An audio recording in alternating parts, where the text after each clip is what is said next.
2026년 3월 27일 금요일 새벽 기도회를 하나님께 드리겠습니다. 하나님의 말씀은 신약성경 요한복음 17장 1절부터 16절까지 말씀입니다. 신약성경 176면 요한복음 17장 1절부터 16절까지 말씀 한 절씩 교독하겠습니다. 예수께서 이 말씀을 하시고 눈을 들어 하늘을 우러러 이르시되 아버지여 때가 이르렀사오니 아들을 영화롭게 하사 아들로 아버지를 영화롭게 하게 하옵소서. 께서 아들에게 주신 모든 사람에게 영생을 주게 하시려고 만민을 다스리는 권세를 아들에게 주셨음 이로소이다. 영생은 곧 유일하신 참 하나님과 그가 보내신 자 예수 그리스도를 아는 것이니이다. 그래서 내게 하라고 주신 일을 내가 이루어 아버지를 이 세상에서 영화롭게 하였사오니 아버지여 창세전에 내가 아버지와 함께 가졌던 영화로서 지금도 아버지와 함께 나를 영화롭게 하옵소서. 내게 주신 사람들에게 내가 아버지의 이름을 나타내었나이다. 그들은 아버지의 것이었는데 내게 주셨으며 그들은 아버지의 말씀을 지켰나이다. 지금 그들은 아버지께서 내게 주신 것이 다 아버지로부터 온 것인 줄 알았나이다. 아버지께서 내게 주신 말씀들을 그들에게 주었사오며 그들은 이것을 받고 내가 아버지께로부터 나온 줄을 참으로 아오며 아버지께서 나를 보내신 줄도 믿었사옵나이다. 내가 그들을 위하여 비옵나니 내가 비옵는 것은 세상을 위함이 아니요 내게 주신 자들을 위함이니이다. 그들은 아버지의 것이로소이다. 내 것은 다 아버지의 것이요 아버지의 것은 내 것이온데 내가 그들로 말미암아 영광을 받았나이다. 나는 세상에 더 있지 아니하오나 그들은 세상에 있사옵고 나는 아버지께로 가옵나니 거룩하신 아버지여 내게 주신 아버지의 이름으로 그들을 보존하사 우리와 같이 그들도 하나가 되게 하옵소서. 그들과 함께 있을 때 내게 주신 아버지의 이름으로 그들을 보존하고 지켰나이다. 그 중에 하나도 멸망하지 않고 다만 멸망의 자식뿐이오니 이는 성경을 응하게 함이니이다. 지금 내가 아버지께로 가오니 내가 세상에서 이 말을 하옵는 것은 그들로 내 기쁨을 그들 안에 충만히 가지게 하려 함이니이다. 아버지의 말씀을 그들에게 주었사오매 세상이 그들을 미워하였사오니 이를 내가 세상에 속하지 아니함 같이 그들도 세상에 속하지 아니함으로 인함이니이다. 내가 비옵는 것은 그들을 세상에서 데려가시기를 위함이 아니요 다만 악에 빠지지 않게 보존하시기를 위함이니이다. 내가 세상에 속하지 아니함 같이 그들도 세상에 속하지 아니었사옵나이다. 아멘. 우리가 읽은 오늘 말씀에서 예수님은 하나님께 십자가를 질 자신을 영화롭게 해달라고 기도하십니다. 1절 말씀에서 예수께서 이 말씀을 하시고 눈을 들어 하늘을 우러러 이르시되 아버지여 때가 이르렀사오니 아들을 영화롭게 하사 아들로 아버지를 영화롭게 하게 하옵소서. 우리가 읽은 요한복음 17장은 우리 흔히 예수님의 대제사장적 기도라고 부릅니다. 대제사장처럼 하나님과 그리고 제자들을 포함한 모든 사람들 사이에서 중보자로서 하나님께 기도하시는 예수님의 모습을 보면서 붙인 명칭입니다. 오늘 우리가 읽은 말씀은 크게 예수님 자신을 위한 기도와 그리고 예수님의 제자들을 위한 기도 이렇게 크게 두 부분으로 나눌 수 있습니다. 앞부분이 1절부터 5절까지가 바로 예수님 자신을 위한 예수님의 기도입니다. 예수님은 끝까지 십자가를 지시는 것을 통해서 하나님께 영광을 돌리시고 하나님이 기쁘게 받아주시기를 간구하고 있습니다. 1절 말씀에서 말하고 있는 때 그리고 영화는 모두 십자가의 예수님을 가리킵니다. 십자가를 지심은 하나님께는 영화이며 모든 사람들에게 영생을 주기 위함이라 말씀하시면서 3절에서 영생을 이렇게 정의하고 계십니다. 3절의 말씀인데요. 우리 같이 함께 다시 읽어보도록 하겠습니다. 영생은 곧 유일하신 참 하나님과 그가 보내신 자 예수 그리스도를 아는 것이니이다. 아멘. 3월의 셋째 주일 설교 시에 제가 이 영생에 대해서 말씀한 바가 있는데요.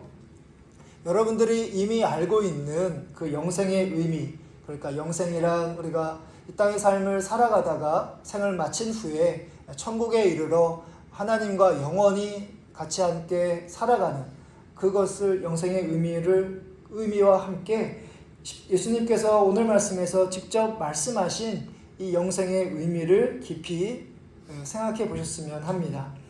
우리가 이 땅의 삶을 살아가면서 하나님과 예수님을 알아가는 그 순간이 바로 우리가 영생을 경험하는 순간입니다. 우리에게 하나님과 예수님을 아는 지식이 충만할 때 바로 우리가 세상에 살아가지만 이 세상의 삶에 연연하지 않고 초월하게 됩니다.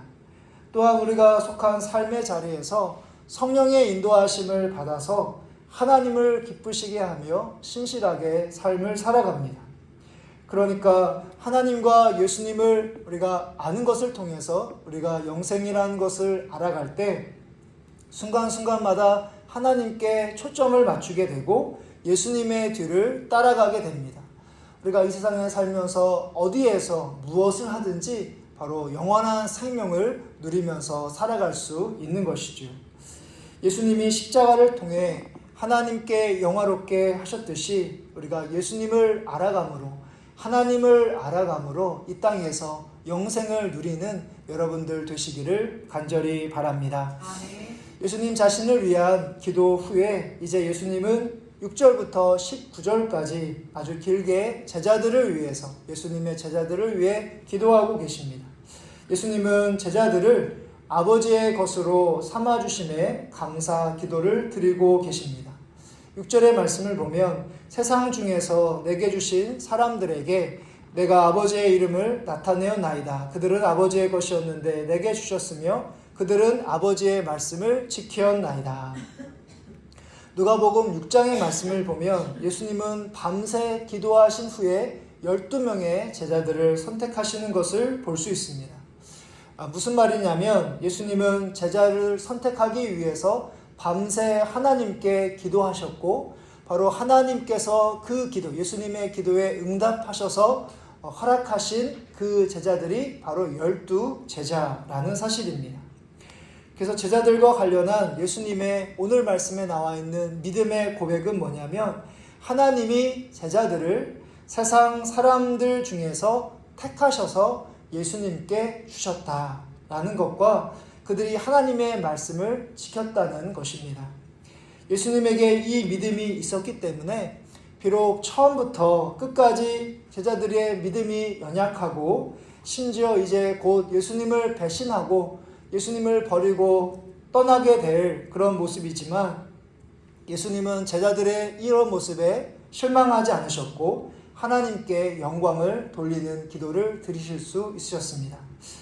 이는 제자들뿐만 아니라 우리를 향한 예수님의 믿음의 고백이기도 합니다. 우리 역시도 세상에 많고 많은 사람들 중에 하나님께서 창세전에 우리를 택하셔서 예수님을 믿게 하셨다는 그런 믿음의 고백이 예수님에게 있다는 사실입니다. 그래서 우리를 보시며 예수님은 결코 실망하거나 실족하지 않으십니다.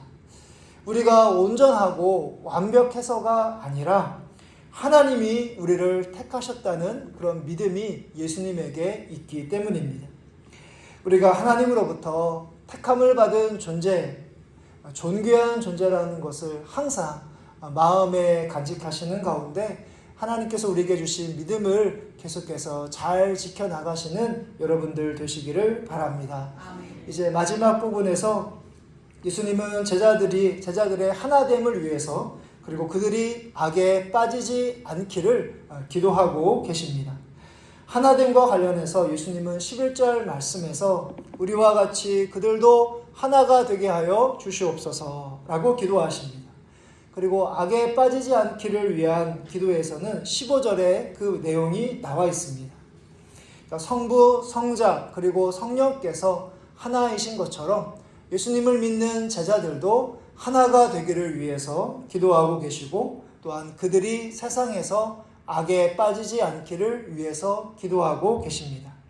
그러니까 이 둘, 예수님께서 제자들을 위해서 기도한 이 두 가지 기도 제목을 연결시킨다면 악한 세력이 바로 우리에게 원하는 것은 뭐냐면 우리가 하나 되지 못하게 하도록 지금도 악한 세력이 우리를 시험하고 유혹하고 있다는 사실입니다.